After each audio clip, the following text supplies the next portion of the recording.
What's going on, movie fans? And welcome back to David Lee Movie Vlog. Now, I have a new show for you guys today. It is called Movie Hopping. Now, this is the place where I'm going to go and talk about all the latest films I've seen this week, all in one fucking video, so you won't have like 5 different videos up in your news feed. So, today, we're going to be talking about Project Almanac, The Loft, A Most Violent Year, and Suburban Gothic, and finally, 1, 2, 3, 4, Black or White.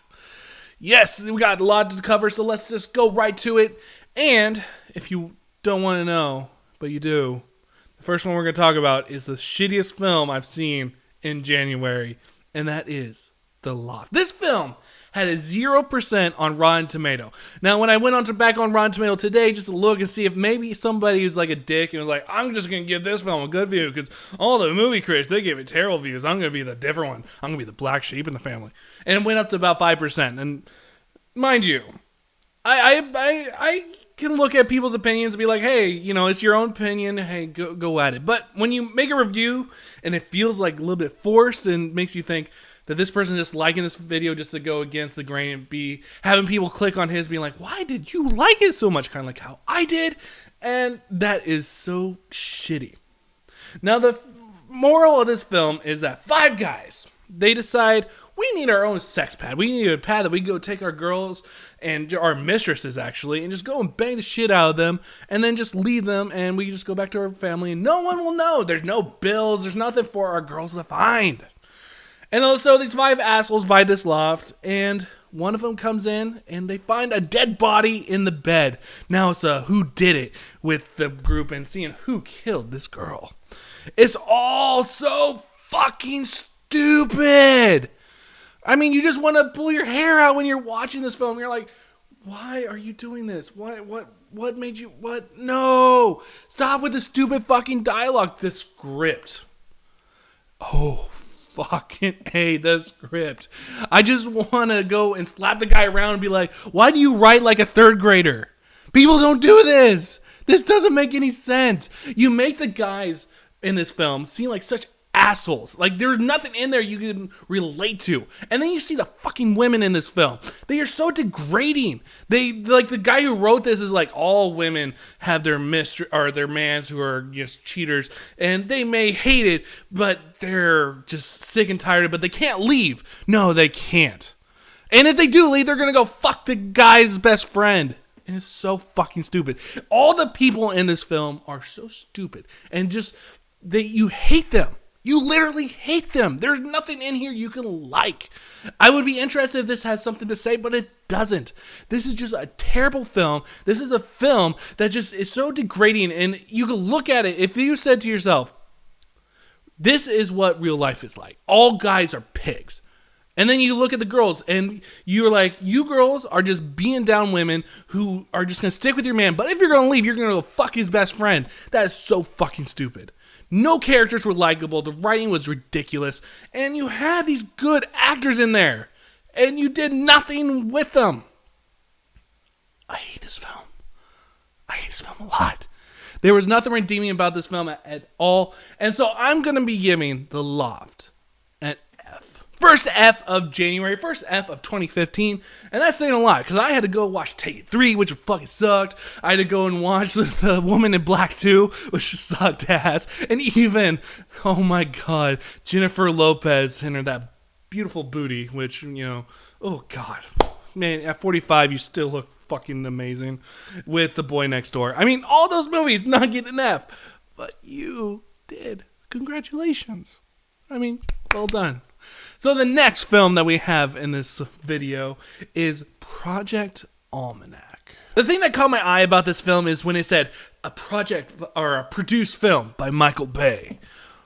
Okay, I do know that a lot of people on Twitter was like, okay, it's a Michael Bay film, fuck that. No, people, calm the fuck down. This is not a Michael Bay film. This is one where basically he just came in. They were like, hey, Michael Bay, I see you like money, right? So can you just put your name on here? Because I know that you make a whole bunch of box office numbers. And so he did. And it felt like he only said, I'll just, like when the machine's going, I think you guys should just have it things twirl around it. And that's what it felt like. That was the only thing that felt like Michael Bay to me. Now, these kids, these high school kids. And when you go look up their age on Wikipedia, you're like, holy shit, dude.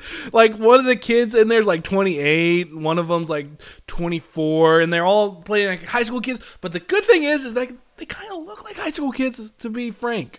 Now, these kids, they are adventurers. One of them just got into MIT, or he just got a grant for MIT, but he still needs money. So he decides to go look through his father's thing, whose father passed away, like a movie cliche, and he's going through all of his father's projects, and he finds the blueprints for what is the Project Almanac, this time machine. And so they build the fucking time machine, which really, people, you built the time machine, and what are you going to do with it? Well, let's go back and make sure that we face the test. Oh, that's great. And if you failed the test and you got like a B+, that's not good enough. We have to go back and do it about 3 more fucking times. And then we go and say, let's go do the lottery. And what do you do with the lottery? Well, you miss one number and you only win about $1 million. Yay, $1 million. Everybody would be happy about that. Not these kids. They have to go and they take the money and they say to each other, well, why don't we just go do it back? And the one kid's like, no, we can't do it again. I don't want to win the lottery again. But when it comes to my fucking test I just took, I'll do that again. Hell yeah, I will. And so you have a teenager version of a time machine film. It's not all that great. But what is that I like that we saw new actors in this film. We didn't see the same old child actors. And it was kind of refreshing. But there were points in this film where you could definitely tell that this film was delayed for quite a while. Because I heard it was supposed to come out last year under a different name. And there's like product placement for the Xbox 360. They mentioned Looper in there. They mentioned Argo. And it was all things that they mentioned that were just so out of date even for today. So this film is entertaining a little bit. But it felt like that if I was a high schooler student, I would enjoy this film a lot more.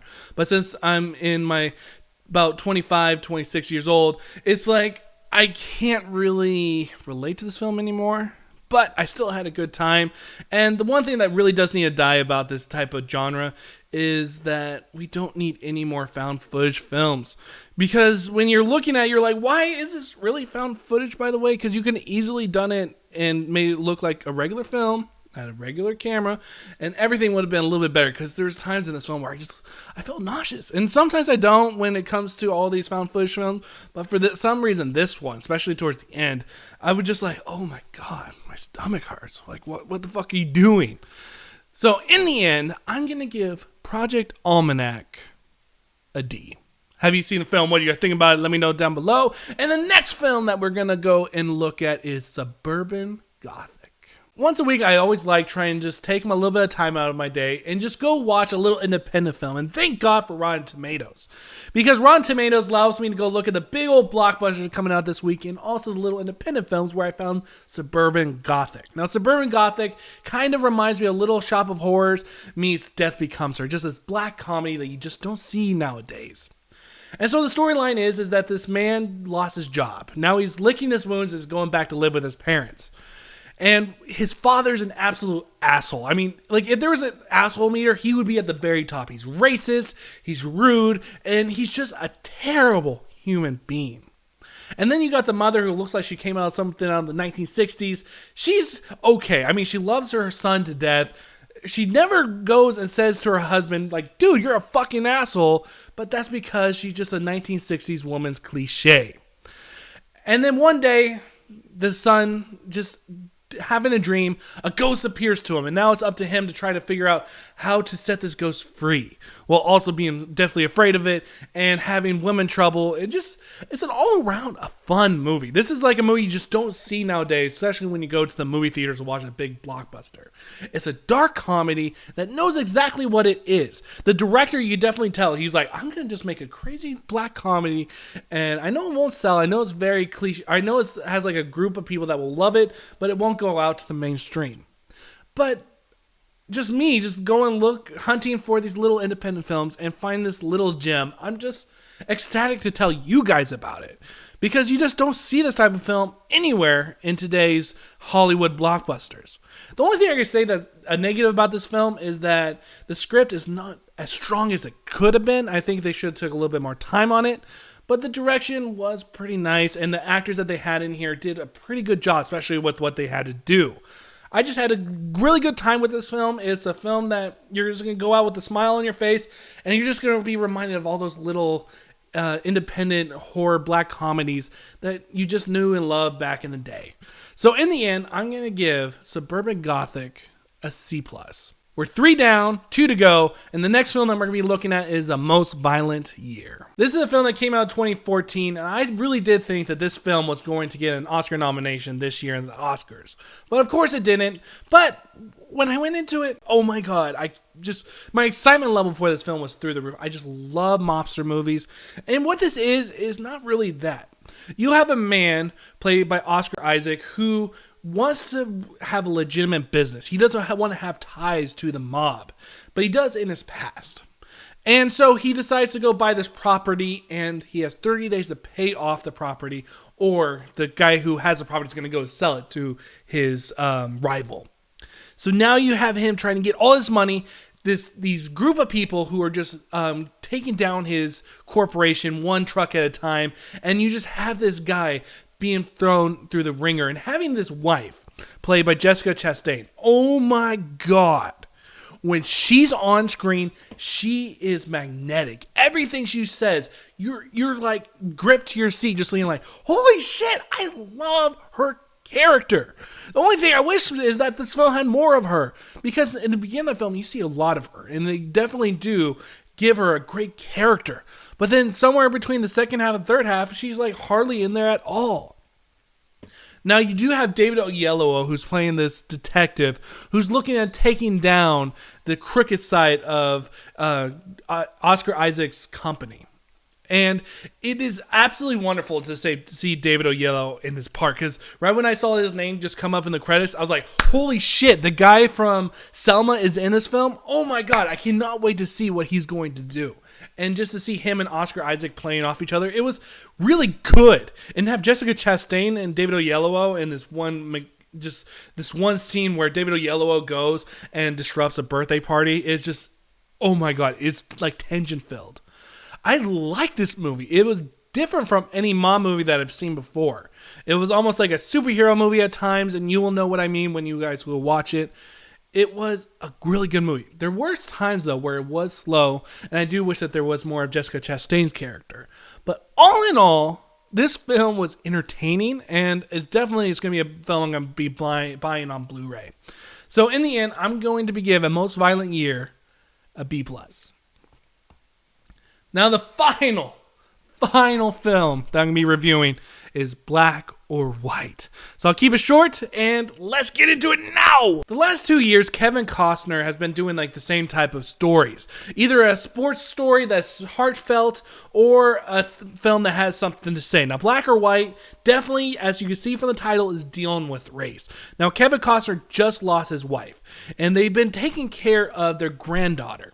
Now, their granddaughter is a mix between black or white, and now that the mother's dead, or the grandmother's dead, the other Grandma Mimi, I think that's what they call her, she wants to go and take the granddaughter to her house so she could take care of her, and she thinks that Kevin Costner can't take care of her. Now it's a battle of race. We have a court drama, we have a racial drama, and oh my god, this could have easily been a mess. And it kind of is. Now, Kevin Costner, he drinks way too much in this movie. And this film always makes a point to show him with a drink in his hands. And to a point, it gets a little bit minute, and you find yourself diluted for what you're seeing. Then having this little girl's father coming back into the picture, and having Grandma Mimi, played by Octavia Spencer. Now, she is a fantastic actress. And in this film, at the beginning, you really get to know her character. You see that she has a thriving business. She's taking care of all her family. Yes, she may be in a bad neighborhood, but she's definitely this like really strong woman character. But then somewhere through the third act, all that got thrown out the window, and she just became a loud, obnoxious woman. And she almost became like a stereotype at times, where I was just like, oh my God, movie, you're better than this. I know you are. Because there are points in this film where they actually do make really good points. And you have Octavia Spencer throwing out the race card at Kevin Costner's character. And Kevin Costner's character does a great response. He's like, how am I supposed to respond to you throwing out this race card? I mean, there's like no right answer. It's like everything I say up to that point will now make me the bad guy. And I was like, wow, okay, that is great. You're saying that I have this question, I'm answering it, and it's all like you have a point. But then somewhere through the third act, the movie just falls apart. You had this little girl that she does a really good job. She's not just this cute little girl. It seems like she has some really good acting abilities, and that's really good to see. I just wish that this film was a little bit better. I wish that this film would have kind of tightened on the script and would have made me say, this could have been an Oscar type of caliber story if done right.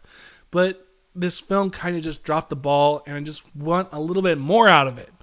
Now, if you are a person that just wants a little bit different variety in your movie watching, go watch this film. I mean, it's very heartfelt and is very predictable at points.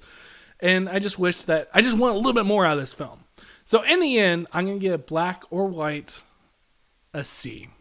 So, have you guys seen any of these movies? Let me know down below, and let me know what you guys watch, and do you like this longer take, because I am going to be splicing this thing up, probably two reviews per video, and I'm just trying some different things. Let me know what you guys think. Do you guys like this spontaneous little, like, I'm being very hyper, which that's not really who I am, but I'm just being a video personality. So, let me know down below, what do you guys think about all these latest movies? What would you guys like to see on this channel? As always, my name is David Lee, and I'll see you guys next time.